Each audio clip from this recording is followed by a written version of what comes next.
Welcome to achievers classes. आज हम लोग पढ़ेंगे द आर्टिस्ट यानी कि एक कलाकार। एक ऐसी कहानी जिसमें एक सेवी नाम का लड़का है जो कद्दू का पेंटिंग बनाने में बहुत ही ज्यादा तेज है और वो बनाने में और बनाता भी वो अच्छा है, लेकिन उसके गार्जियंस और उसके टीचर उसके विरोधी है। इस कहानी के माध्यम से आज हम जानेंगे, जिसके लेखक है शिगा नोया। शिगा नोया है कौन, पहले इनके बारे में जान लेते हैं कि शिगा नोया है कौन। ये मुख्य रूप से जापानी व्यक्ति है, जापान के रहने वाले हैं, जिनका जन्म बर्न यानी कि 20 फरवरी 1883 ओसाका डिस्ट्रिक्ट मियागी जापान में हुआ और उनकी मृत्यु 21 अक्टूबर 1971 को Kato central hospital of the mutual aid association of public school teachers Tokyo Japan में हो गई थी। और वे नेपाल, अब ये ऑलरेडी मालूम है कि वे जापान के रहने वाले थे, तो बताने की जरूरत है नहीं नेशनलिटी। आगे उनका मेन जो था और जहाँ वे टेस्टिंग पैलेस था वो था एवमस्ट्री और education way the university of Tokyo से किए थे, यानी कि जापान से ही उनका शिक्षा दीक्षा भी हुआ था। तो इसका जो समरी है उसको हम पढ़ेंगे और लाइन बाय लाइन एनालिसिस करते हुए आगे की ओर बढ़ेंगे। तो चलिए बगैर लेट के हुए समरी को पढ़ते हैं और लाइन बाय लाइन एनालिसिस करते हुए आगे बढ़ते हैं। पहला जो हमारा लाइन है, the artist is a short story written by Japanese author Shiga Naoya 1883-1971, यानी कि द आर्टिस्ट यानी कि एक कलाकार जापानी लेखक सीगा नोया द्वारा लिखी गई एक लघु कहानी, यानी कि शॉर्ट कहानी है जिससे हमें बहुत कुछ सीखने को मिलता है। आगे हमारा है, this story expresses the traditional attitude of teachers and parents towards education and children's अवेयरिंग, यानी हमारा यहाँ कह रहा है लाइन कि यह कहानी शिक्षा और बच्चों के पालन पोषण के प्रति शिक्षकों और माता पिता के पारंपरिक रवैये को व्यक्त करती है कि एक बच्चे के प्रति एक माँ बाप का अभिलाषा कैसा है। वो कुछ करना कुछ और चाहता, उसे करवाया कुछ और जाता है। इस कहानी के माध्यम से आज हम पढ़ेंगे। आगे है, आगे है, teachers and parents think that spending time on things other than studying is a waste of time. यहाँ हमारा कह रहा है शिक्षक और माता पिता सोचते हैं कि पढ़ाई के अलावा अन्य चीजों पर समय बिताना समय का बर्बादी है। अगर वो क्रिकेट खेल रहा है तो भी बर्बादी, वो पेंटिंग कर रहा है तो भी बर्बादी है, वो में ज्यादा संगीत करने की कोशिश कर रहा है तो भी वो समय का क्या है, बर्बादी है। लेकिन ऐसा नहीं होना चाहिए, क्योंकि हर एक हॉबी आपकी पहचान बन सकती है। आपके अंदर वो करने का बस क्या होना चाहिए, जुनून होना चाहिए। और गार्जियंस को भी उस तरफ से क्या करना चाहिए, अगर बच्चा जो करना चाहता है तो उसे वो करना देने चाहिए, उस फील्ड में करने देना चाहिए। आगे हमारा है, आगे है, इन दिस स्टोरी सेवी is a 12-year-old a school going boy who has keen interest in a painting art, यानी कि कहता हमारा कि इस कहानी में सेवई एक 12 वर्षीय स्कूल जाने वाला लड़का है, यानी कि सेवई की उम्र कितना है, 12 साल का है, जिसे लौकी की पेंटिंग बनाने में बहुत ही ज्यादा दिलचस्पी है। इतना ज्यादा दिलचस्पी है कि वो तो अपने स्कूल में लेके चला जाता है और टीचर्स पढ़ाते होते हैं और वो टेबल के नीचे बैठ करके क्या बनाता है, उसकी पेंटिंग बनाता है, कद्दू में पेंटिंग बनाता है। कौन, सेवी नाम का लड़का, जो कितना साल का है, वो 12 साल का है। आगे हमारा लाइन है, आगे है, wherever he got time he would try to put himself in this work, यानी कि जब भी उन्हें समय मिलता है, जब भी उसे समय मिलता है, वह इस काम में खुद को लगाने की कोशिश करता है। यानी कि जब भी उसके पास दिखता है कि हमारे पास समय बचा हुआ है, होमवर्क करने के बाद, स्कूल्स का काम करने के बाद या घर का कुछ काम करने के बाद, वो फटाक से कहाँ चला जाता है, कद्दू की पेंटिंग बनाने लगता है उसको, और वो बहुत ज्यादा व्यस्त भी हो जाता है। पर लेकिन उसके पापा को ये सब पसंद नहीं होता है। His father did not like it, his father did not like it, लेकिन उनके पिता को यह सब पसंद नहीं आता है और उसे डांटते हैं और उसे माना करने की बार बार कोशिश करते रहते हैं। But but Sevi continues his hobby despite his father's dislike. यानी कि सेवई ने अपना शौक जारी रखा, यानी कि कहता है यहाँ कि लेकिन पिता के नापसंदगी के बावजूद भी सेवई ने अपना शौक जारी रखा। पापा को ये सब करना पसंद नहीं था, उसके बावजूद भी सेवई क्या करता था, वो हर हाल में कद्दू खरीदता था, उस पे पेंटिंग हर हाल में वो करता ही था, या उसके गार्जियंस को नापसंदगी के बावजूद। आगे हमारा है, wherever he got time he would go to the market and why guards them dye them with diligence and dry them। यहाँ कहता है हमारा कि जब भी उसे समय मिलता हुआ बाजार जाकर लौकी खरीदता, फिर उन्हें लगन से रंगता और सुखाता। इस काम करने में सेवक को बहुत ही ज्यादा मजा आता था, आनंद आता था। बाजार जाना, लौकी खरीदना, उसे लाना और उसमें पेंटिंग करना, और उसके बाद क्या करना, धूप में सुखाना भी, धूप या फिर वायु कह सकते हैं, हवा में उसे सुखाना भी उसे बहुत ही ज्यादा आनंद आया करता था। आगे हमारा लाइन है, he had a big collection of dead cards। यानी कि देखिए कहता है he had a big collection of dead cards, यानी कि उसके पास रंगे हुए लौकी का एक बड़ा संग्रह था। वो लौकी जमा कर करके बहुत ही ज्यादा रंगा हुआ लौकी अपने पास जमा कर लिया था। कौन? सेवी नाम का लड़का। आगे हमारा है, फिर एक दिन, one day he bought a small 5-inch card from an old lady। यानी कि एक दिन उसने एक बुढ़िया से 5 इंच एक छोटी सी लौकी खरीदी थी। वही लौकी जो छोटा था और उसे खूब ज्यादा आकर्षित किया था। पढ़ते हैं आगे वाला लाइन में कि this particular gourd attracted him a lot. यानी कि इस खास लौकी ने उसे खूब क्या किया था, आकर्षित किया था शेबी नाम के लड़का का। आगे हमारा है, he would take that with him wherever he went। देखिए कहता है कि he went take that with him wherever he went, यानी कि वह जहां जाता था उसे अपने साथ ले जाता था लौकी को। उसे इतना ज्यादा मजा आने लगा था। आगे हमारा है, one day he took that guard to school and started curling it under the table there। जहाँ वो पकड़ा गया था, जहाँ उसकी सारी काम समझिए पेंटिंग की तोड़ दी गई थी, उसकी जो भी पेंटिंग बनाई थी उसे खत्म कर दिया गया था। कहानी यहीं से खत्म। One day he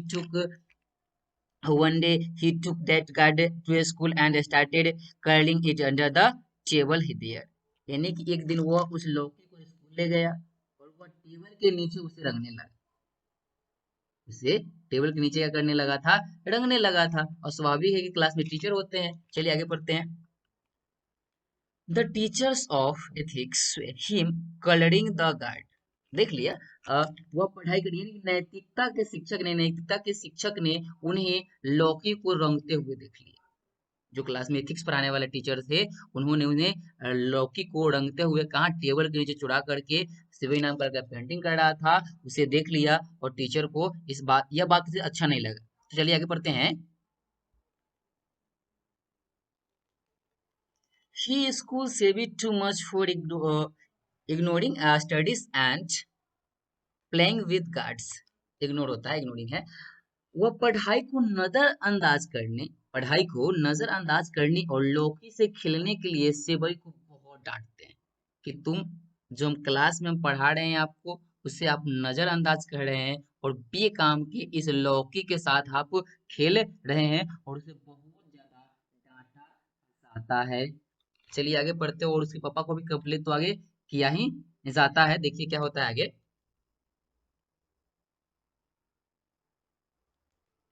he took he took the guard from him and came to his house with सेवी। इसके बाद वह उस लौकी को लेकर के सेवी के साथ कहाँ पहुंचता है, सेवी के घर पे पहुंचते हैं। उसके एथिक्स के टीचर जो होते हैं, वो प्रिंसिपल कह सकते हैं, वो पहुंचते हैं उसके गार्जियंस को दिखाने के लिए।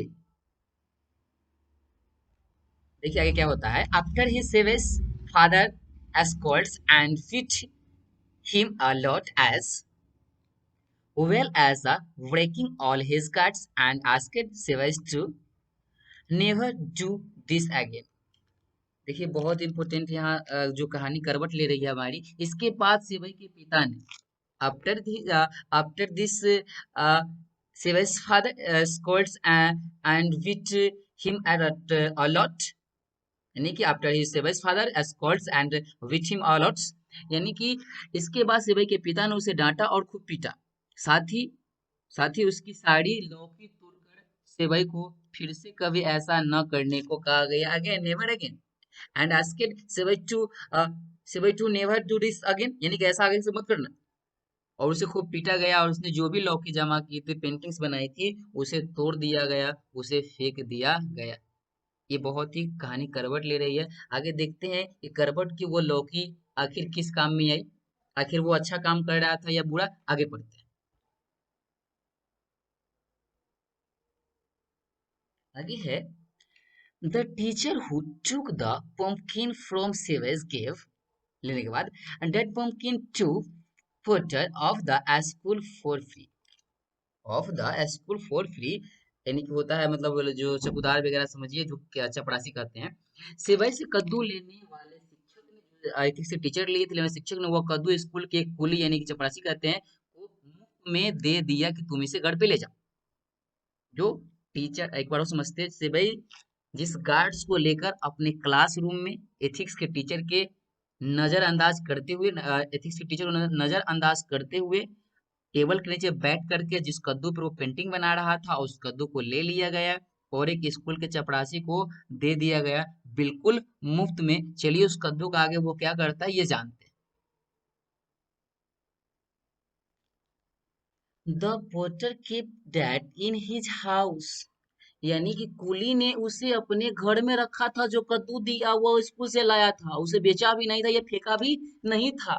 आगे है but once when he had no money, लेकिन एक बार जब उसके पास पैसे नहीं थे, he went to a curio dealer to sell the guard for a few coppers, यानी कि जब उसके पास पैसे नहीं थे तो वह कुछ तांबे के लिए लौकी को बेचने के लिए एक व्यापारी के पास गया, उस कद्दू को बेचने के लिए, क्योंकि उसे तांबे की जरूरत थी।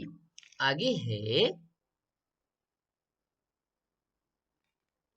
he expected 2-3 yen, but when the curio dealer himself, ये तो मजा ही आ गया भैया, उसने 2 या 3, यानी 2 या 3 येन की उम्मीद की, लेकिन जब खुद क्यूरियो डीलर ने उससे ज्यादा बताया, भाई मजा आ गया था। हैं? पढ़ते हैं agrees to pay 5 yen, he gets surprised, उसने तो एक्सपेक्ट किया था 2 या 3 येन की, लेकिन उसको जो डीलर था वो 5 येन देने को तैयारी हो गया, रेडी हो गया, ये 5 येन भुगतान करने के लिए सहमत हो गया। वो हैरान हो जाता है, वो चपरासी जो है वो हैरान हो जाता है, भाई ये क्या हो रहा है, हाँ? क्या इतना ज्यादा महत्वपूर्ण है? अतः वो मना करता है। आगे देखिए ना, कहता है he did not agree to give God at that price,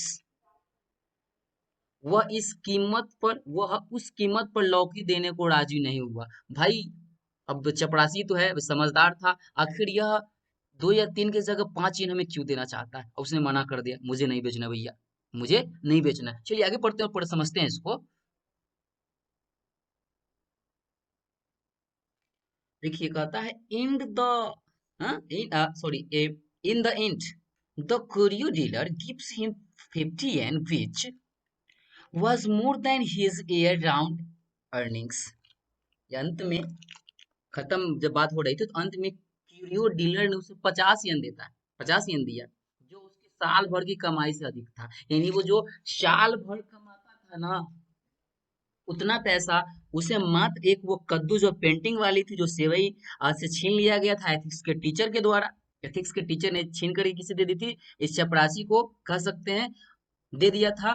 जब उसे मार्केट में बेचने गया तो उसे 50 येन कीमत मिला, जिसकी यानी कि उस चपरासी की साल भर की कमाई से भी ज्यादा था, यानी कि 50 येन जो उसे मिला, वो कॉपर्स वो साल भर अगर कमाता तो भी नहीं मिल सकता था।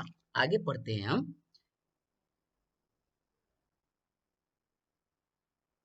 But he does not tell this to anyone, लेकिन यह बात वह किसी को नहीं बताता है भैया कि छोटा सा कद्दू था कि 50 येन में बिक गया, नहीं तो मामला गड़बड़ा सकता। चलिए आगे पढ़ते हैं।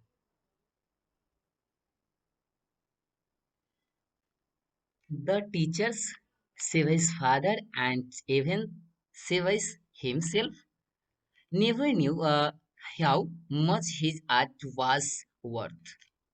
और पढ़ते हैं, the teacher saves father not even saves himself, never knew how much his art was worth. यानी कि वह शिक्षक सेवई के पिता और सेवई, यहाँ तक कि वो खुद सेवई भी नहीं जानता था कि ये जो उसकी पेंटिंग्स है वो इतनी ज्यादा कलापूर्ण होगी और इतना ज्यादा कीमती होगी। पता ही नहीं था कि उनकी कला की कितनी कीमत है। नहीं तो ऐसा कभी होता ही नहीं, और सभी कोई मारा पीटा भी नहीं जाता और वो ड्राइंग में और आगे जा सकता था। चलिए आगे पढ़ते हैं और क्या हुआ। In this in this way, this story tells how a lot of parents and teachers do not care about the interest of the children, and they never get the chance to improve their skills। ये बहुत ही important है, और ज़्यादा हम इसको कह सकते हैं, समझ सकते हैं कि अपने लाइफ में इसको आप अपने जीवन में भी ले सकते हैं। और आपके घर परिवार में कोई बच्चा है तो जो स्किल सीखना चाहता है या आप खुद सीखना चाहते हैं तो उस स्किल्स को आगे बढ़ाइए, और अपने लाइफ में उस स्किल से आप बहुत कुछ कर सकते हैं। चलिए इसका हिंदी पढ़ते हैं, हिंदी करते हुए आगे बढ़ते हैं। In this why this story tales how a lot of parents and, यानी क्या कहता है कि इस तरह यह कहानी बताती है कि कितने माता पिता और टीचर, यानी कि शिक्षक, कितने माता पिता और शिक्षक बच्चों के हितों की परवाह नहीं करते हैं, और उन्हें जो वो करना चाहता है उन्हें वो करने दिया नहीं जाता है। And they never get the chance to improve their skills, और उन्हें कभी भी अपने कौशल के बारे में सुधारने का मौका नहीं मिलता, यानी और उन्हें कभी भी अपने कौशल में सुधार करने का मौका नहीं मिलता है, और वह जो करना चाहते हैं उनके अंदर जो कला है उसे आगे बढ़ने का मौका नहीं मिलता है। आप इस चीज से जान सकते हैं कि सेवई का वो जो पेंटिंग था वो कितना महत्वपूर्ण था, कि एक मात्र क्यूरो डीलर एक चपरासी को 50 येन दे सकता है, जो कि उसकी सालाना कमाई से ज्यादा है उस चपरासी का।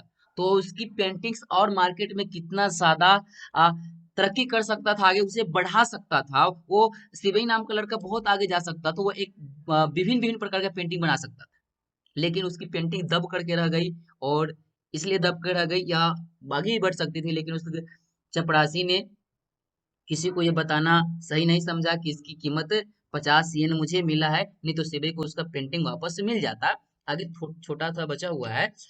This is a kind of injustice to children, this is a kind of injustice to children, बच्चों के साथ एक तरह का ये अन्याय है, बच्चों के साथ एक तरह का यह अन्याय है जो कि नहीं होना चाहिए। आपके परिवार में या फिर आपके पास कोई स्किल है, आप मैच अच्छा खेलते हैं, आप गाना अच्छा गाते हैं, आप दौड़ने में अच्छे हैं, तो उस हॉबी को आप दबाइए नहीं अपने अंदर। आप लैपटॉप पर चलाते हैं, टाइपिंग अच्छा कर लेते हैं, आप पढ़ने में अच्छा है, चुटकुला में अच्छे हैं, किसी फील्ड में अच्छे हैं, तो उस फील्ड को आगे तक ले करके जाइए। क्योंकि हॉबी, कहने का अर्थ है कि विवेक बिंद्रा सर कहते हैं कि हर हॉबी आपकी पहचान बन सकती है। आप करना क्या चाहते हैं, जुनून, आपके अंदर इस काम को करने का जुनून होना चाहिए। जैसे कि सेवई के पास था, वो मार खाता भी था, उसके बावजूद भी वो पेंटिंग बनाना नहीं छोड़ा। हमारा ये वीडियो कैसा लगा कमेंट में जरूर लिखिएगा। लिंक के डिस्क्रिप्शन में हम इसका जो हिंदी और इंग्लिश नोट है उसको हम दे देंगे, आप वहां से डाउनलोड कर लीजिएगा या फिर लिख लीजिएगा। हमारा वीडियोस देखने के लिए आपको बहुत बहुत धन्यवाद। लगे रहिए और अपने एग्जाम्स की तैयारी करते रहिए। बहुत बहुत धन्यवाद।